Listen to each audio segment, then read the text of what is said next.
Brothers and sisters, how are you doing? I pray and hope you are doing well.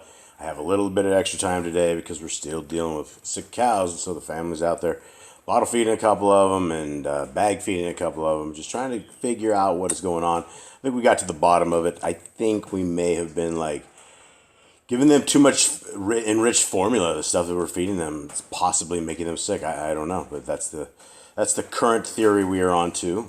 But that is not what this video is about. This video is about something that I believe is of utmost importance to all of us.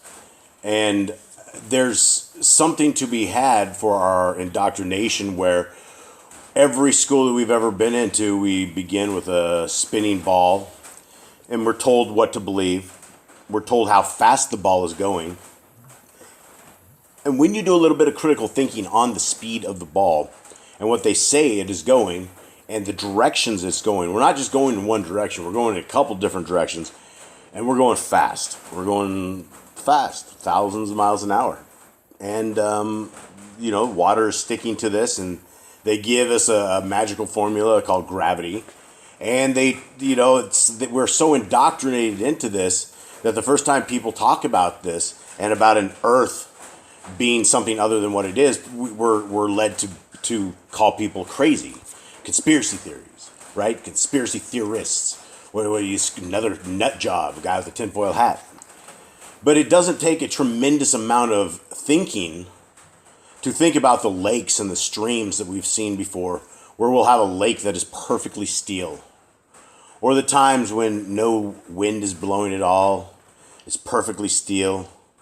And then we're told about different atmospheres where there's things that are spinning around that look, that match exactly where we're at. Imagine this, if you would. They say that you're on a spinning ball that's going thousands of miles an hour. But the dish network guy, the satellite guy, he can't be 1 degree to the left or 1 degree to the right, up or down or left, or you lose TV. How many times have you had a windstorm and you lose TV because it's dialed in exactly? But they say that it's okay because the satellites in lower orbit or higher orbit or whatever the lie is are matching the Earth exactly. But how is that even possible? That would say that nothing above us is moving if you're able to have a satellite that never ever moves that's pointed to the exact same location time and time again. It's just crazy. But yet we're so indoctrinated we don't think about things like this. When we Google search a live picture of Earth, we're given cartoons. We're giving stuff that isn't real. We're giving mockery. There's nothing here. This, Earth views from the space station, that's what we're led to believe. This is the real thing.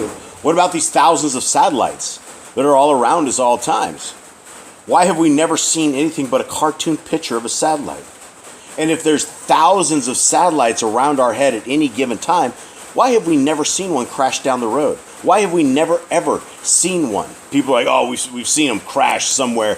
And you'll see like bottles and cans and tinfoil and the same stuff as what they called the moon landing, right? If they lied to us about the moon landing, what else are they trying to hide? In an age of deception, one of the greatest deceptions of all time is to hide the Creator from us.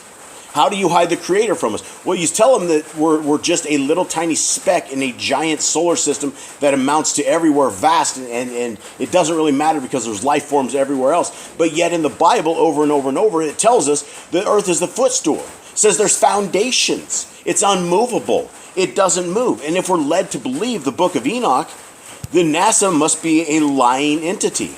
Enoch 18:1. This is Enoch.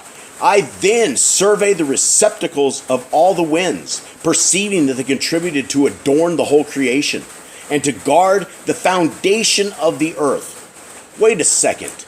Again, a foundation of the earth? Hold on. I surveyed the stone which supports the corners of the earth. Wait a second. What corners, foundation?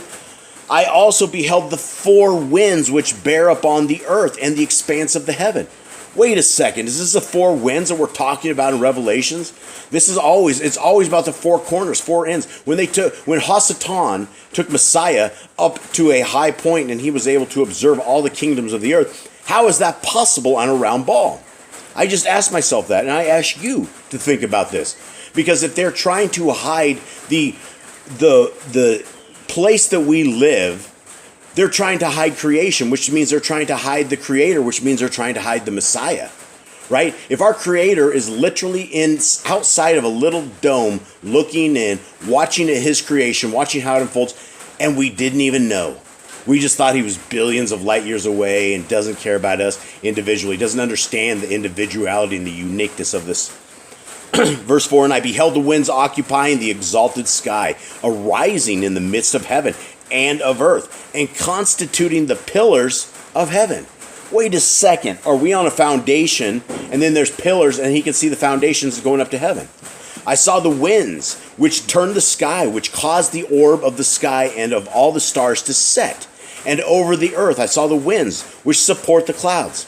I saw the path of the angels. I perceived the extremity of the earth, the expanse of the heaven above it. Then I passed on towards the south, where burnt, both by day and night, 6 mountains formed of glorious stones, 3 towards the east and 3 towards the south. Those which were towards the east were of a variegated stone, and one of which was margite, I'm sure I slaughtered that, and another of antimony. Those towards the south were of a red stone. The middle one reached to heaven like the throne of Elohim, a throne composed of alabaster, the top of which was of sapphire. I saw, too, a blazing fire hanging over all the mountains. And there I saw a place on the other side, on an extended territory where waters were collected. I likewise beheld terrestrial fountains deep in the fiery columns of heaven. And in the columns of heaven I beheld fires which ascended without number, but neither on high, nor into the deep. Over these fountains also I perceived a place which had neither the expanse of heaven above it, nor the solid ground underneath it, neither was there water above it, nor anything on wing, but the spot was desolate. And there I beheld 7 stars like great blazing mountains and like ruach entreating me. Then the angel said, this place until the consummation of heaven and earth will be the prison of the stars and the host of heaven. Wait a second. Consummation of heaven and earth. Does that mean heaven and earth is passing away? Nope. It sounds like at some point, whenever it's all said and done, that heaven and earth will be combined, a consummation, a joining together.